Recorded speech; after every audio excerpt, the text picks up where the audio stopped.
What's on the posted agenda here is a motion to accept the 2025 to 2027 long-range plan. As you know, the long-range plan is a unique combination of strategic planning and financial planning that allows us to make our strategic decisions with the realities of our financial position and the ability to adjust both of those in concert. Our long-range plan, when combining those things, results in our strategic goals, the identification of key trends and issues that affect our future, and the development of strategies and solutions to address those key issues. It also includes an important component, which is our 2-year or 18-month work plan as determined by our village council, also known as the priority action items. We have been working as a team on this long-range plan since early summer. There's a series of meetings that have taken place. I think I described to some of you, this has really been a great deep dive. We did a lot of great work over the last several months and into the early fall. Very hands-on participative process. And as you know, the long-range planning efforts take place at about the 30 to 40,000 foot level in our flight analogy because it puts us in great position to use the document to guide day-to-day operations and, most importantly, the preparation of annual budgets, which is coming up very soon. The strategic goals, a quick recap. These are the same strategic goals that we've had since the last round, but importantly, they've been updated in their descriptions to reflect the guidance of the guiding DG plans that were approved earlier this summer. There are several key trends and issues in supporting strategies and solutions that the council dealt with over the last few months. I won't read them. They are here on the screen. I think we're all very familiar with those discussions. There were a couple of key strategies and recommendations that address multiple items that the council spent a great deal of time coming up with. That is summarized here on this slide. These solutions would generate up to $4.6 million in enhanced revenue and allow for future additional revenue generation should the council deem it appropriate. And most importantly, the plan that's here in front of us provides all sorts of annual budgeting flexibility and allows the council to make implementation decisions each year. Another key component that was important to the council and reflected in this plan is there are no new planned debt issuances. That was originally considered in the early portions of the plan. I do want to remind everybody, though, that there is a planned water bond issue for improvements to our water system that's been on the books in the planning stages for a couple years now. That does remain. The key components of the recommendations include increasing the home rule sales tax from 1% to 1.5% to generate $4.4 million, and increasing the hotel tax from 4.5% to 5.5% to generate $200,000, and then future consideration of other revenue adjustments should they become necessary. I'm happy to note that the council recently approved both of those revenue enhancements, and you'll see them reflected in the proposed budget. Also reflected in the proposed budget that you'll see shortly is the last bullet point here, how the council directed through this plan how those revenue enhancements should be used to improve and account for operating expenses in the general fund, to be contributed to the public safety, the required contributions to the public safety pensions.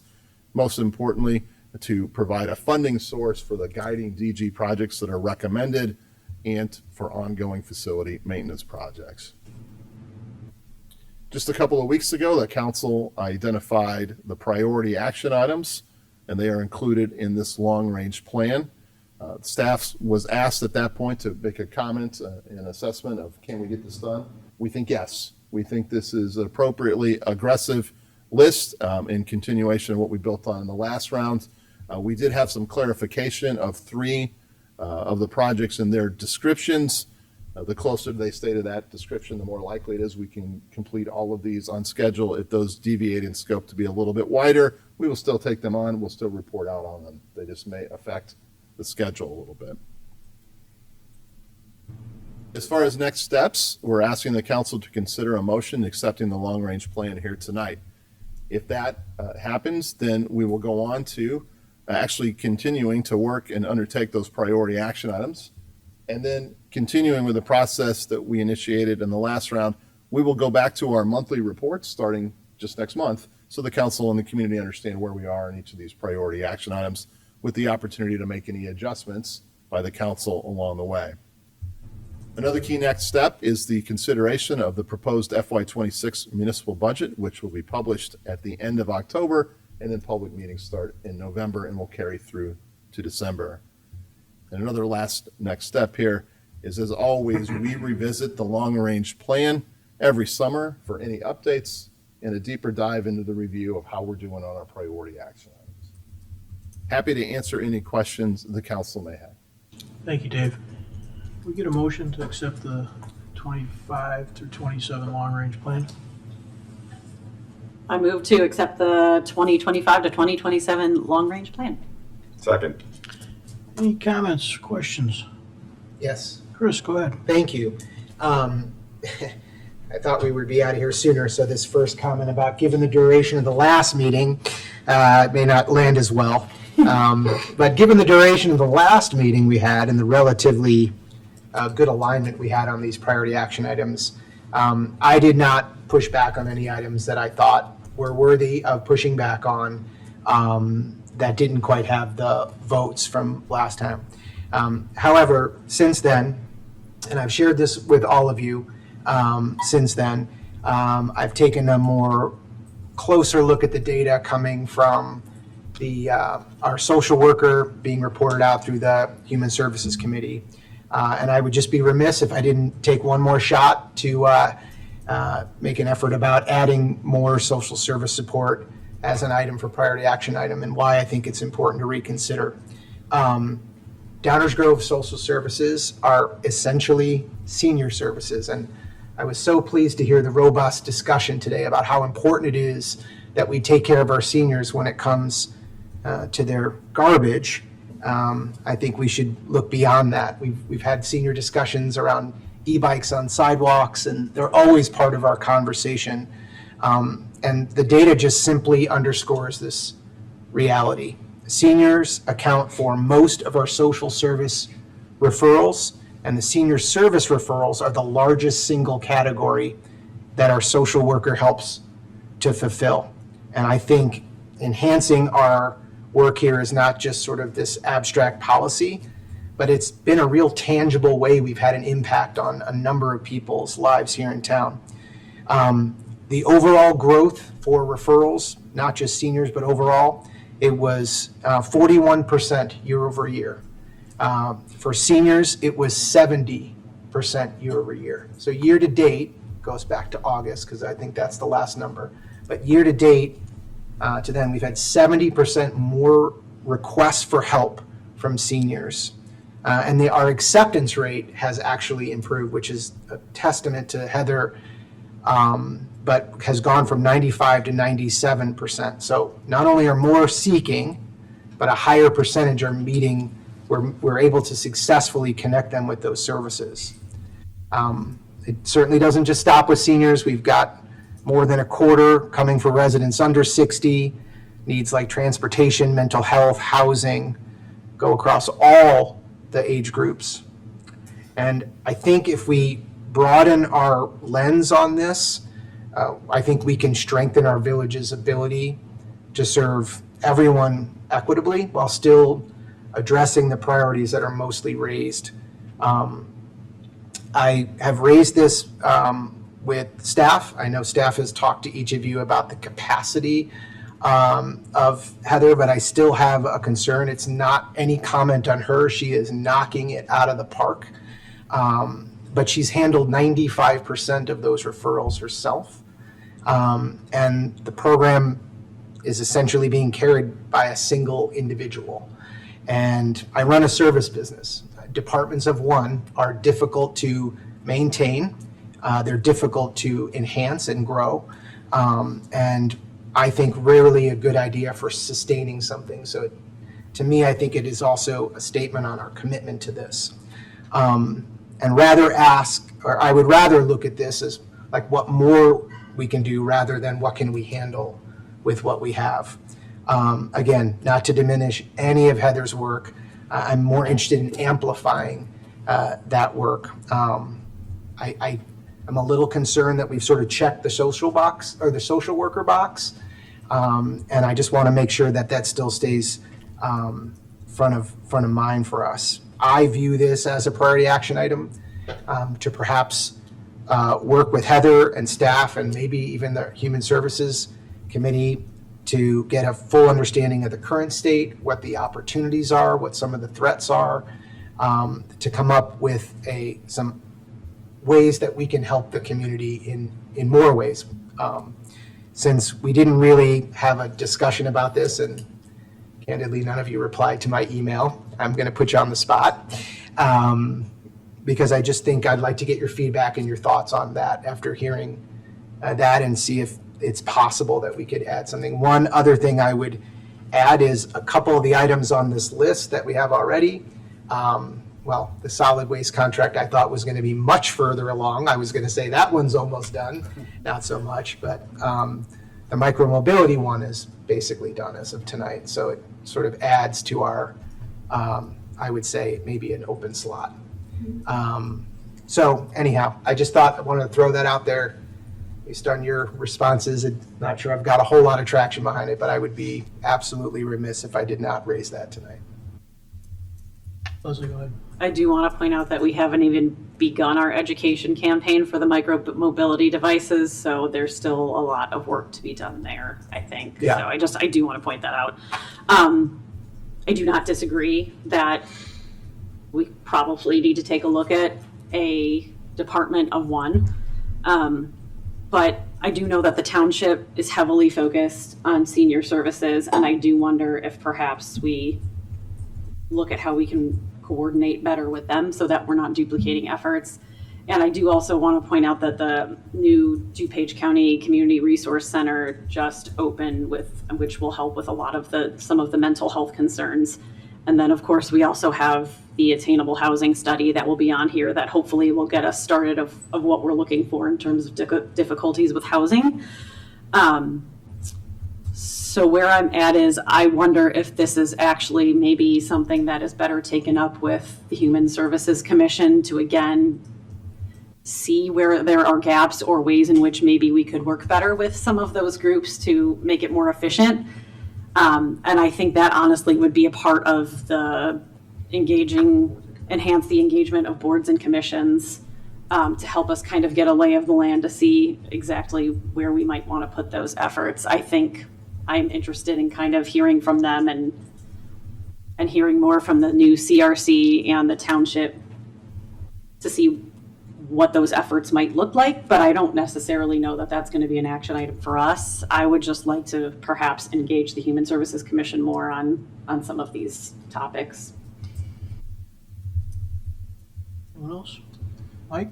I would just say that Leslie just said everything I was going to say and more. So I'm thinking that there's a way for us to amplify, but not have it rise to the level of a priority action item, is I think what I'm hearing from you. So, Or be part of one of them, really. on its own, Yeah. yeah. Anyone else want to jump in? No, I think it's a perfect opportunity to use our commissions and boards to get it started, but yes, it is important. I absolutely agree. Super important. Really appreciate your passion. Thank you for advocating for it. We all had our things that we left, but appreciate you bringing it forward. Anyway, I did have the same question about coordination with other resources, faculty new resources, but it is probably something that would be appropriate for the Human Services Commission to take up as part of our high priority action item engagement, and maybe see what they come back and say to us down the road in light of some of the new resources that are available, because I don't want to go back in time again, but we had a conversation like this a long time ago, and part of it was better coordination of existing resources rather than creating new resources that can sometimes have the unintended consequences of diluting things because you're pulling from other places. I don't know that that's the case, but I think having the Human Services Commission look at it as was suggested would be entirely appropriate. Yeah. Giving that to the Human Services Commission as their first charge might be a good way to kickstart that priority action of giving them more agency and more control over what happens. So it's definitely a top priority.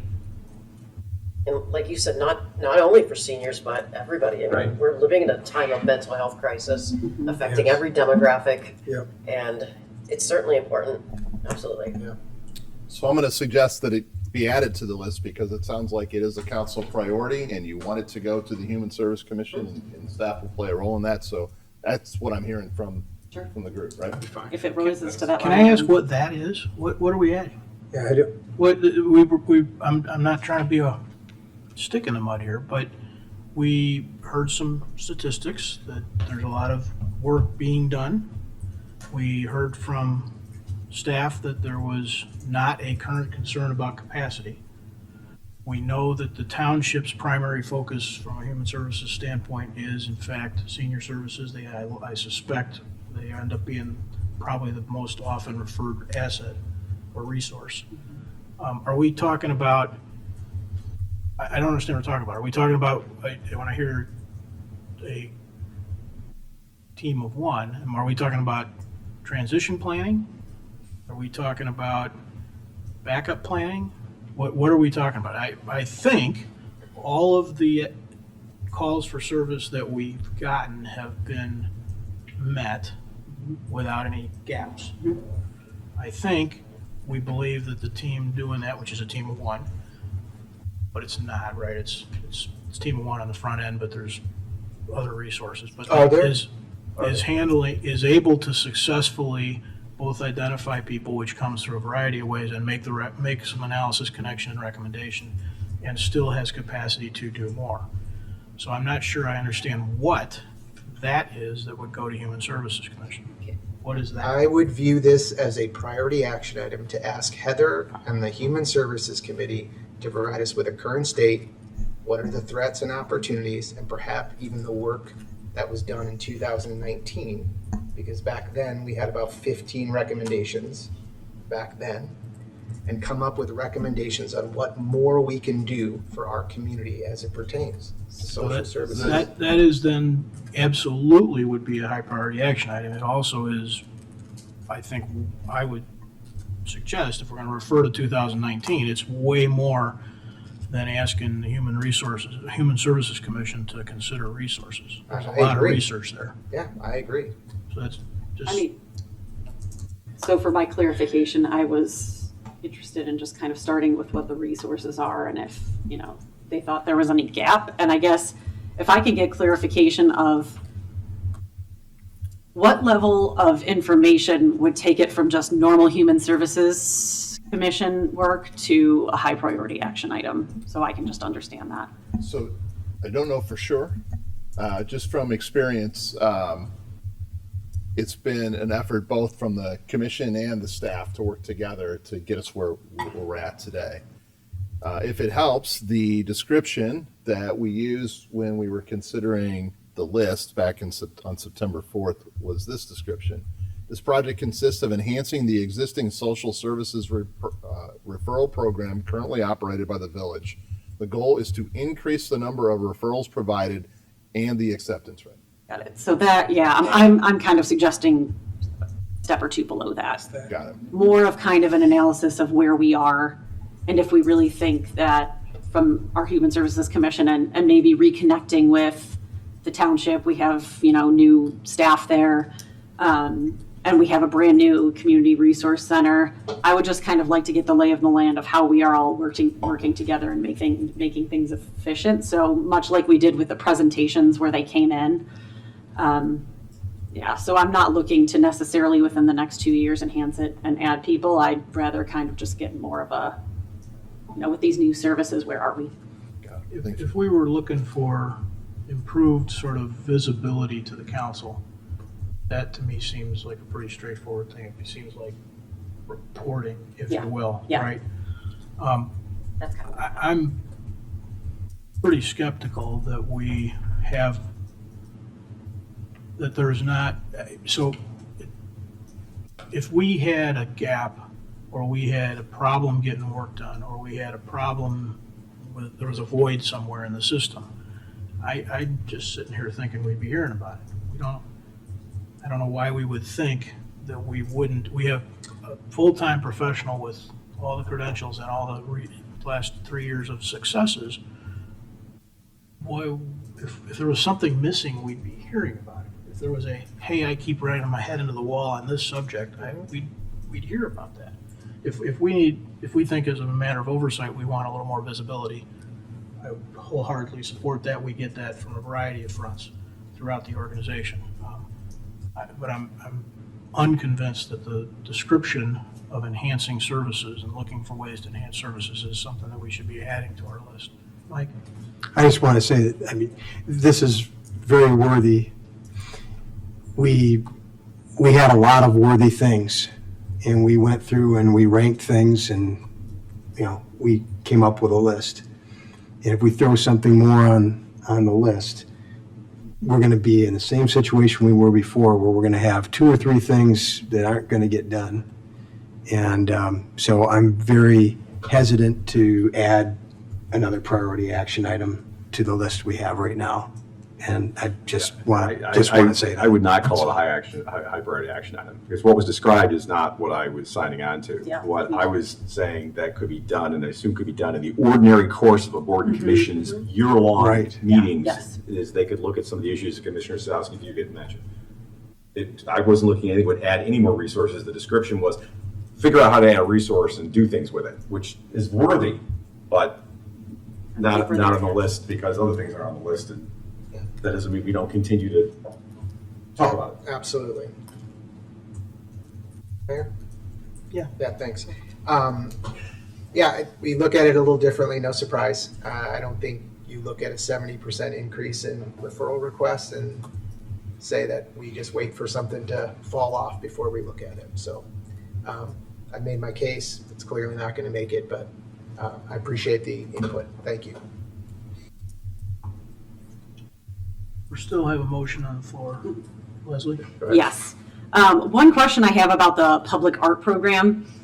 Can I get like a little bit of clarification on how the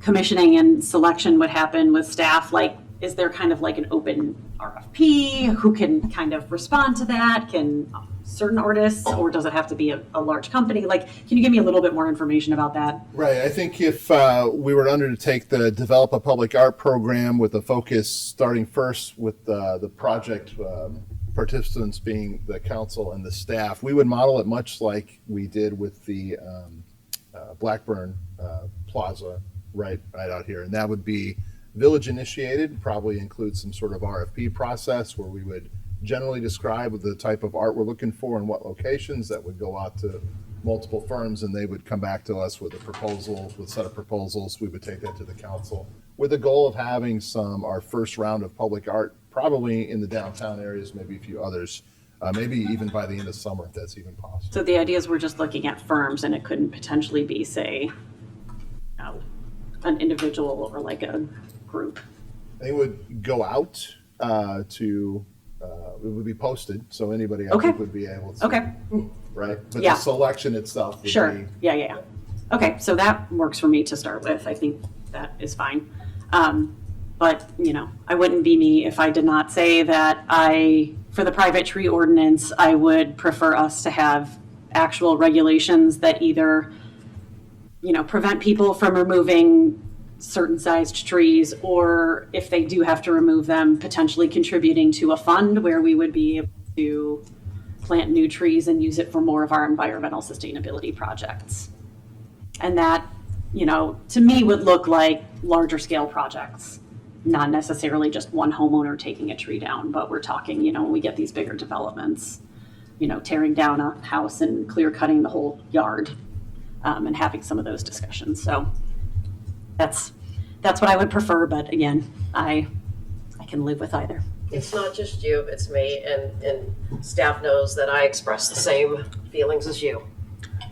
I did as well, except I'm looking more at maybe the donut on the end of the stick to bring us full circle. Incentives to do the right thing versus, penalties, whatever it Yeah, takes. exactly, yes. But something more than just Yep. something more We than do it. just self-select like the historic preservation. But that said, something's better than nothing. We need to start somewhere. And so I'm also going to be very cognizant of timeline and, And all I am that, fine if so. it takes longer, yeah, so. The historic And I'm not preservation here. ordinance didn't start out as what it is today. Correct. Right. And the same with the mosquito spraying. I'm getting loopy, sorry. It's all right. It's almost 10:30. Thank you. I think we had talked last time about trying to categorize these, right? We were, the end of the last meeting, you guys, I was keeping you up, but trying to figure out what categories maybe these fell into, understand what part of the municipality. So was it commerce? Was it utilities? Was it infrastructure? So I did that. I went through and sort of categorized them. And I'm not making a case for anything. I just want you to hear what the entirety of the work is, at least in my perspective. So the categories, I'll give you the categories and the number. So community development and zoning, we have 4. Commerce and redevelopment, we have 4. Transportation mobility, we have 1. That's the micromobility regulations. Utility and infrastructure, we have 5, but I think Coonsey is really 1. So we'll call that 4. Environmental sustainability, we have 2. And then governance and community engagement, we have 2. And then we have labor relations, which are required, so we're not doing anything with those anyway. I thought it was a little interesting, I said it was just going to put it out there, but it's a little interesting that the number of environmental, so that's the private tree, and that's the solid waste contract, and that's it. And was a little surprising to me, given how much we focused on the environmental sustainability plan, and we all talked about, at least then, implement. And then even on the transportation, we went through all this active transportation, and we have one that is not quite done. I appreciate that clarification about the education, but we're not going to decide on the education program. I don't think that's going to come before us. So I don't know. I just thought, to me, that just felt a little, maybe not as aligned, but not that I'm trying to blow anything up. I just thought it was worthy of mentioning that. And this may be helpful to the way Yeah. Commissioner Gilmartin has framed it up. In addition to these, there are things that are happening behind the scenes according to those guiding DG plans that just didn't meet the criteria. So for example, Jason Michnick's going to lead an effort Yeah. to work through a 2-year implementation plan in the environmental sustainability plan. And there's a lot, you'll see when the budget comes out, you'll see a lot of the project recommendations from the active transportation plan there too. So I don't know how it. That's fits in. perfect. Thank you for that clarification. So I'm good with this. Yeah, there's a lot of, in the guiding DG work, what we built, no small part of what we built was framework Yeah. that forms a reference for every damn decision we make, kind of thing. You know, I mean, you're working through the process of governing on a day in and day out basis and all the work that's done. And what we've hopefully added is some additional guides and markers and drivers of decisions that are made all along the way, whether they're high priority action items or not. In any year, I shouldn't say that because guiding DG was pretty huge, but in any year that I can remember, the high priority action items are pretty consuming for council and higher level staff. But if you've got 300 people, there's 250 of them are doing a lot more work every single day. And what we're hoping is that this informs that work. Yeah. That's great, it will. I feel a little bit, I think, like Leslie on, but on this public art program, just throwing it out there, not asking for change. I fully understand that we've come a long way. I mean, we And have. we don't all like it when we change direction. We don't. But the public art thing for me is a very small step forward. I think it's great to make a step forward, and I'm thrilled and I'm good with it. As we're all talking in the summers, and when we do these revisits and look backs and figure out where we are and whether we should do anything different, you'll probably hear me continue to press for a little broader definition and a little broader scope of work there. Hey, Martin? Yeah, one thing real quick, as long as it's one of the high priority action items, and that's the downtown flexible amenity areas. We don't need to decide this right now, but please consider whether we can do something to get some data with respect to what happens if some of the permanent areas that we're going to create downtown are there during the winter. They don't have to be there during the entire winter, but could they possibly be there for at least one snowfall to see how people react, to see how our public works reacts? I haven't discussed this with staff. I've been thinking about it, though. We did discuss a little bit at coffee with the council. To me, I think before we start pouring concrete and making those things permanent, and I've been on my ledge about permanent versus flexible, so at least I'm consistent. But I think it would be helpful to see what those flexible amenity areas would do if they were there permanently during the winter. And again, it doesn't have to be the whole winter, but can we do it enough time to get some meaningful data through a snowfall or two so that we can see what that looks like? Because I think that would be helpful for a number of reasons. Number one, I think it would be helpful to staff. I think it would be helpful to the council. But I also think it would help to start managing expectations of the community so that there's some idea of, oh, I see. And it might even be an opportunity to advertise what's coming if it's done right. So just something to consider. And as we start that look, first thing we would do is see if there was a snowfall that happened in late October or early November in the last 4 years to see if we had already experienced it, and then we can track. Yeah, it the was data. 4 years ago. I don't think would be a good snapshot. But that's I a think good, now would be much more realistic. That's a 4 good years point. ago was, we Pandemic. were all still hiding in our basement. yeah, I just have a question. question of clarity. Are you talking about leaving what is in place now? Not necessarily. Okay. Not necessarily, but something that would be a reasonable facsimile of you can't go here. Yeah. Oh. And then the staff would put that out every weekend and then take it down on Mondays? It would only have to No. be, But- no, it would only, no, That's a little joke. a No, little joke. no. So- no. Okay, but you're talking about For a, what- for a snow event, so we can actually to see what that basically looks like. emulate what's going to be there in the future. Correct. Can I I ask? don't know. So if we did this, I mean, the variable is the snow, right? I mean, can you tell, what else would the variable be? No, that's pretty much the. Snow and very- bitter cold would probably be it. Snow and bitter. Well, the cold isn't also a factor because People don't want to people walk. aren't walking downtown, they're driving downtown. Yeah. But right now, people do, I mean, yes, I understand 4 years ago, I thought of that too, but 4 years ago was a different time and space. I'm personally fine with it because I was the one who, from the beginning, thought we should make our downtown dining this year look more like the flexible amenity area so we could start to manage expectations. So that was something that I would support. What would be the negatives to doing something like this, leaving it up a little longer? Well, I don't want to create operational issues. Right. If there's a way That's without what I'm creating asking. operational issues, because those are paramount, clearing the streets, but if there's a way to say, okay, everybody, this is what this is going to look like next year when it's concrete and you can't be there forever. So the data would drive what kind of a decision? What would the data be that we'd collect?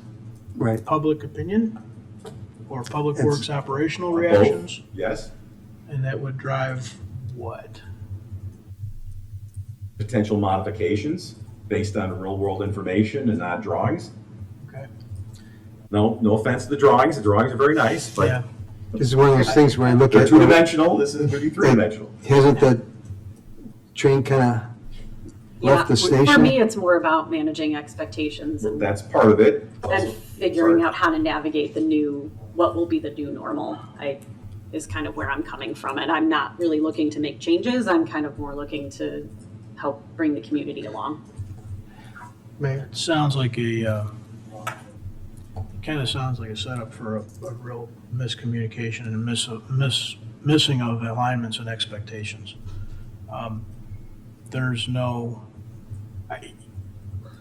We have to be sitting here saying that we're not sure that we want to do this stuff because we're not unique. I mean, I love to talk about how great Downers is, and we are in 100 ways, but we're not like the only community that's thought about doing this and has poured concrete.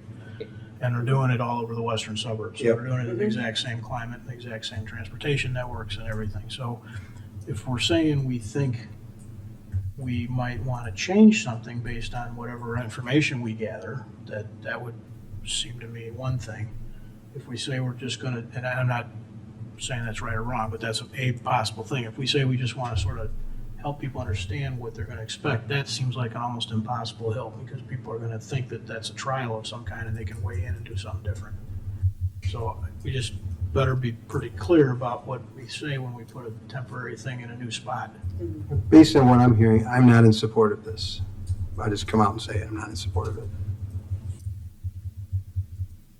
Yeah, I don't I guess I don't know what we have now and in terms of the temporary and how that overlays. I just obviously don't have the drawings. Is it 70% the same, 80% the same? There are a few more temporary barricaded areas than there are the 5 flexible amenity Okay, areas. so we would actually be reducing, One of them is in a different spot, yeah, sure. Okay, and all of them have different actual design configurations because when the engineers were designing the 5 flexible amenity areas, they took into consideration snow and ice control operations. got it. So they're shaped Yeah. differently and things I like mean, I appreciate the effort. To me, I think the train has left the station on it, not in a way that we can't make any changes to anything, but I think I agree with you, Mayor. I'm not sure what information we're gonna gather from that that's gonna move is gonna move me, I'll say that, so. And I think we've had these things out there all summer, and Yes. I mean, people should be recognizing it, If we were going to do this, I think we should have done it last Yeah. winter. which is what Leslie said. Credit to Leslie, let's be fair. Anybody want to pursue that further? Had to make my pitch. It's fair.